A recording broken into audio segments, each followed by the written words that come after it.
राघव एक छोटे शहर में पला बड़ा था। उसकी माँ सुशीला ने अकेले ही उसे पाला था। उसके घर की हालात ठीक नहीं थे, लेकिन सुशीला ने कभी उसे किसी चीज की कमी महसूस नहीं होने दी थी। वह दिन भर दूसरों के कपड़े सिलकर पैसे कमाती और रात को राघव के सपनों को साकार करने की बातें करती थी। राघव पढ़ाई में तेज था। उसने कॉलेज के लिए शहर जाना चाहा।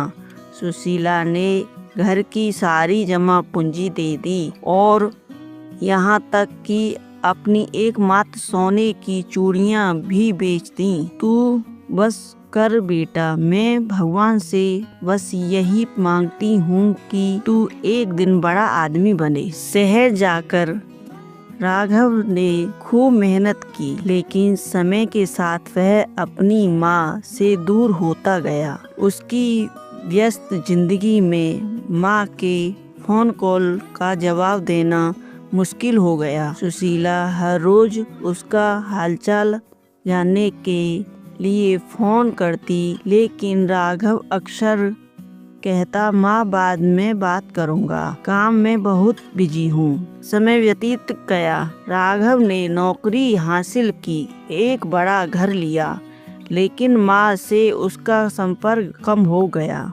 एक दिन सुशीला को पता चला कि राघव की शादी हो गई है। उसने राघव को बधाई दी, लेकिन उसके दिल में एक चुभन थी।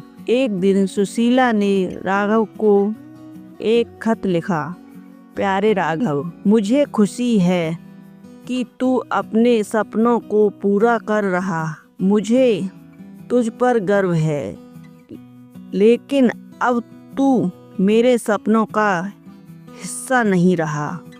शायद यह समय का असर है। बेटा, तू अपने जीवन में आगे बढ़े, लेकिन कभी कभी मुझे याद कर लिया कर। तेरे बिना ये घर सूना है। अपनी सारी खुशियाँ तुझ में देखी थी। मुझे पता है मैं तुझे रोक नहीं सकती, लेकिन अब जब भी तुझे समय मिले तो अपनी माँ के बारे में सोच लेना। तेरी माँ। राघव ने यह खत पढ़ा, लेकिन काम के चक्कर में वह माँ से मिलने नहीं आया।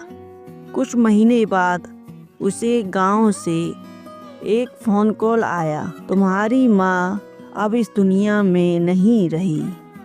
राघव के पैरों तले जमीन खिसक गई। वह तुरंत गांव पहुंचा। माँ का पुराना सिलाई मशीन टूटा खाट पर एक सिंदूक उसे देखती रही। उसी सिंदूक में माँ ने राघव की पुरानी किताबें, उसके स्कूल के प्रमाण पत्र और उसने माँ के बिस्तर पर बैठकर वह खत फिर से पढ़ा। आंसू थमने का नाम नहीं ले रहे थे। महसूस किया कि वह माँ की मौजूदगी को उसकी जिंदगी में इतना हल्के में लेता रहा। माँ की स्मृति में एक वृद्ध आश्रम बनवाया।